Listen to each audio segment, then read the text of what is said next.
So Athena's Prezi on Vlamerting, I think that's how we pronounce it. Vlamerting, Passing the Chateau, July 1917 by Edmund Blunden. Just on your Prezi today on it. Yeah. Which is page 119. So, how did you feel doing this Prezi? How did you feel doing this Prezi on this poem? Yeah, no, I really, really liked this poem. I thought it was just really kind of interesting, and don't get me wrong, like parts of it I found quite hard to annotate, but once I read it and kind of understood more of the meaning from different parts, it helped me to like grasp the meaning of other areas. Okay. So what gives us, if nobody had read this, if somebody had never read this poem before, give us a snapshot of what's going on. What's happening? I think Blunden's just basically talking about the realities of war and what is really going on, and I think if you did read it, the constant like reference to the word red and the colour red and the vermilion kind of gives an insight into how it was for the war and how also like a lot of the war was hidden to those on the home front. Right. So they wouldn't have known the great details and how those in the war weren't really appreciated. Okay. And honoured kind of thing. I see. But I think Blunden wants to honour them because like passing the chateau is passing the noble kind of thing because he's referring to the cemetery. So he's calling he's walking past the cemetery. Yeah. And he's calling it the chateau. Yeah. I see. Which is a place for the noble people. I see, right. So he's saying those in the cemetery are all noble, we should all honour them. Why aren't they getting flowers like those on the home front? Right, yeah, line 3 to 4 must those have flowers who are not yet gone west. So gone west is gone to their death, where the war was may taking those place. have flowers who live with death and life. Nice. So showing the realities of war there. I see. Yeah. Okay.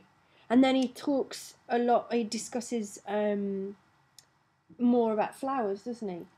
Yeah, like the reference to poppies and bubbling roses, pinks and whites. I think it's showing, I think it's kind of showing how at the beginning it's all good and how you want to go into war. And you kind of see it as a positive thing, but once you're in there, you don't really understand it until you're in there and how inhumane the acts are you're doing. And this kind of is backed up by the like structure of the poem. Tell us about that. We said about so you've got like A-B rhyming scheme at the beginning of each stanza. This then like gradually breaks down.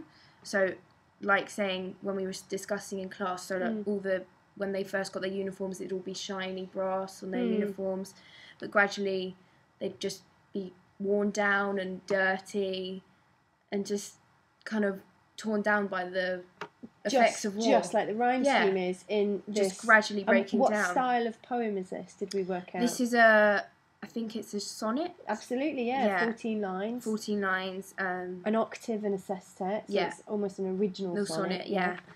So yeah, just gradually breaking down like those in the war, the soldiers from the war. And that tied in with that point about the red. Tell us about we said, the red and the vermilion. Yeah, we said about well, the vermilion is like a really brilliant red colour. So we said about when a soldier's like first wounded, the red that they bleed is so strong and powerful, but gradually as they're left, it turns brown and dark, horrible colour. So that's kind of relates to the structure and what he's going for how it's all great at the beginning and then it gradually just disintegrates. And it ties in with his message.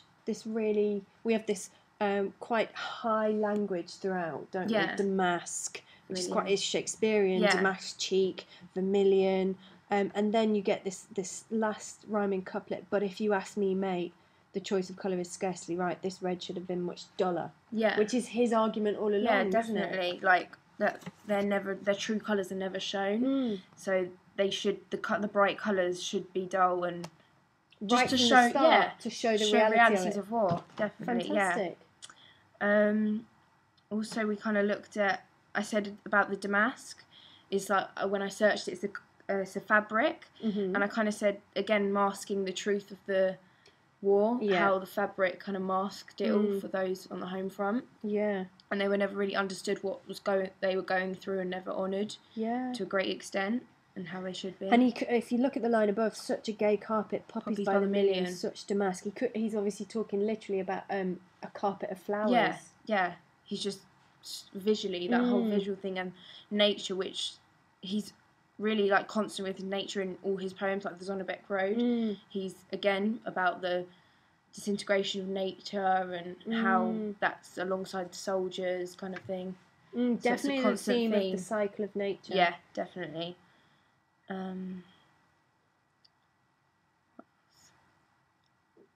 This must be the floweriest place that earth allows. Do you think he's being sarcastic there? Yeah, quite ironic a little bit, and yeah, sarcastic probably. Like if it's a war cemetery in France, which is Vlamertinghe, you know, he's saying, look at it now with all these flowers that people. Yeah, now you're giving them the flowers once they're dead. Like they never got the flowers when they were fighting the actual war, but now they're dead. Now you're kind of starting to feel bad and honour them. Like, why is it taking you this long to do it? In a way. So he's kind of, I think he's kind of not. He's kind of like attacking the readers in a way and kind of making them feel a bit guilty and getting them to understand what he went through because he fought in Ypres and the Somme, all of that. So he's kind of wants them to understand how difficult and hard it was. Absolutely, I think you're right. And you said about the verb bubbling in the second line of the final sestet.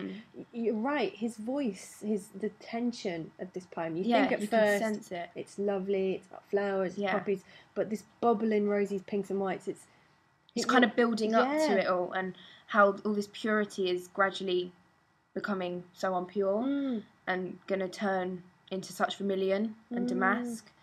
So yeah, he's just trying to throw over a sense of how he's feeling and what he experienced. I think that actually the realities of war should be shown. That many are hidden from, that many on the home front didn't ever know, because they thought everything was always great, and they did. Yeah, which wasn't the truth.